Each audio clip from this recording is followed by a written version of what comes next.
Matthieu 17, verset 21. Jésus dit, mais cette sorte de démon ne sort que par la prière et par le jeûne. Par la prière et par le jeûne, c'est-à-dire les deux ensemble. Alors, nous savons tous que nous avons à combattre. Nous ne combattons pas les êtres humains, mais nous combattons les démons, les puissances sataniques. Ce n'est pas nous qui nous battons avec eux, parce que ce sont des esprits. Mais la terre a été donnée à nous les hommes. Et eux, les démons, là, ils veulent diriger la terre, ils veulent diriger nos vies. Donc, c'est nous qui avons le pouvoir de les chasser par la prière pour que les anges qui les ont chassés du ciel les chassent de nos vies, les chassent de notre environnement, les chassent de nos affaires, jusqu'à ce qu'arrive le temps où Dieu les enferme en enfer de manière définitive. Car Dieu fait toutes choses avec un certain temps. Il y a un timing pour chaque chose. Mais en entendant, Jésus nous a donné le pouvoir de les lier, de les chasser de nos vies. Dieu a de bons projets pour nous. Mais les démons, eux, ils veulent empêcher ces bons projets-là d'agir, de se manifester dans nos vies. Donc Dieu, il a ses bons projets, mais il y a des interférences. Le choix revient à chacun de nous.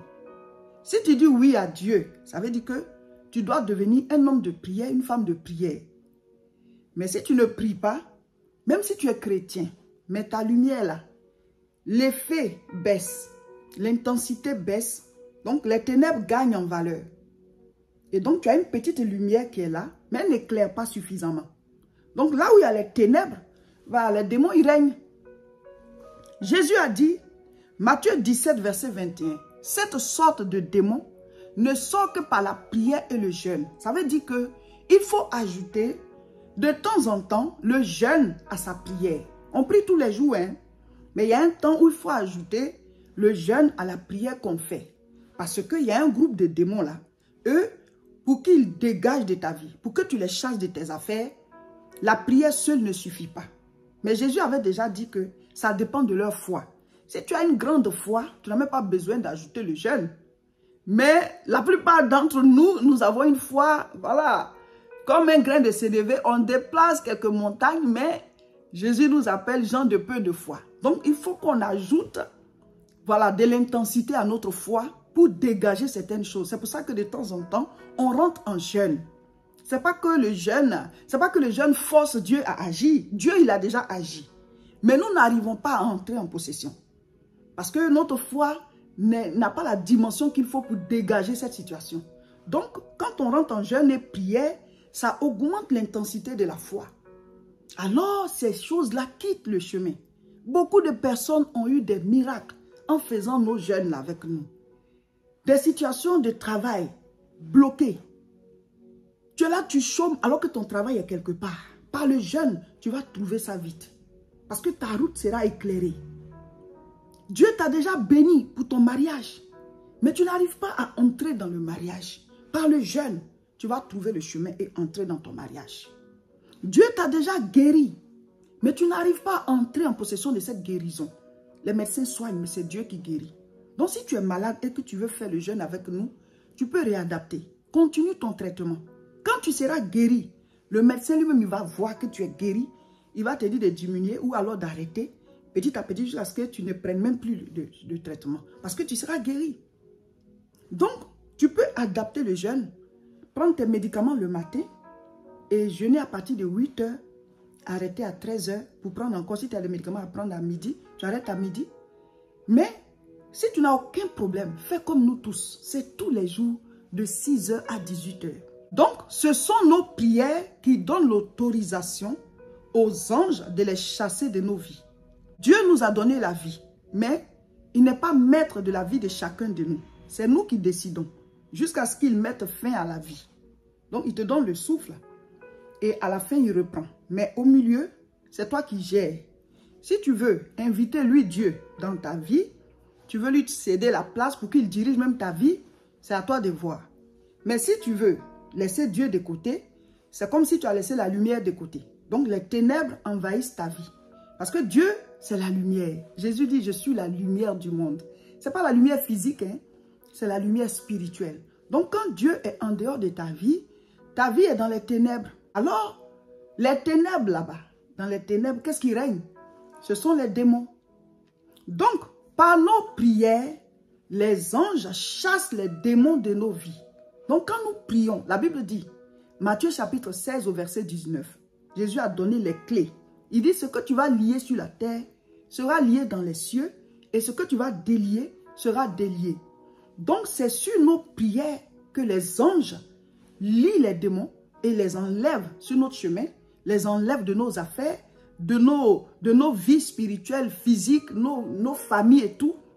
Parce que nos prières autorisent les anges à les chasser. Si tu ne pries pas, c'est comme si la lumière est éteinte. Quand la lumière est éteinte, on n'a pas besoin d'inviter les ténèbres. Les ténèbres, c'est l'absence de la lumière. Donc, dès l'instant où tu ne pries pas, la lumière n'est pas là. Donc, les ténèbres sont là. Et qu'est-ce qui règne dans les ténèbres? Ce sont les démons. On les appelle les puissances des ténèbres. Ce sont des anges déchus. Donc, il est important qu'en tant que chrétien, tu maintiennes une vie de prière, une vie de combat spirituel. Jésus a dit de les chasser. On doit les chasser.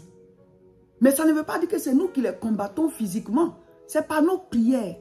Au nom de Jésus, et la chose est faite. Donc, si ça ne va pas dans ta vie, dans un certain domaine, ça veut dire que il y a un pouvoir spirituel diabolique qui est en train d'agir. Parce que Dieu a des projets de bonheur pour nous.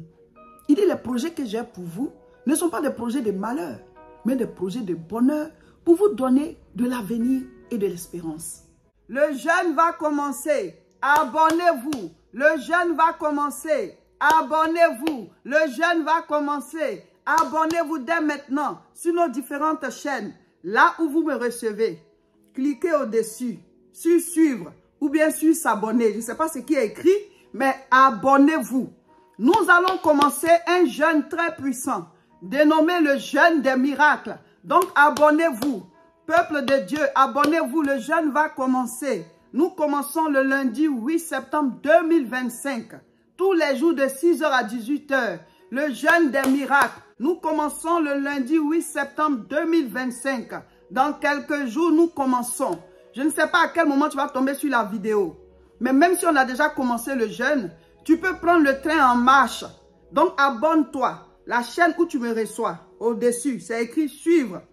Ou bien s'abonner. Clique dessus. Comme ça, tu es abonné à la chaîne. Et tout ce qu'on publie pendant le jeûne, c'est sur nos chaînes. Donc, il n'y a pas de groupe WhatsApp. C'est sur la chaîne là.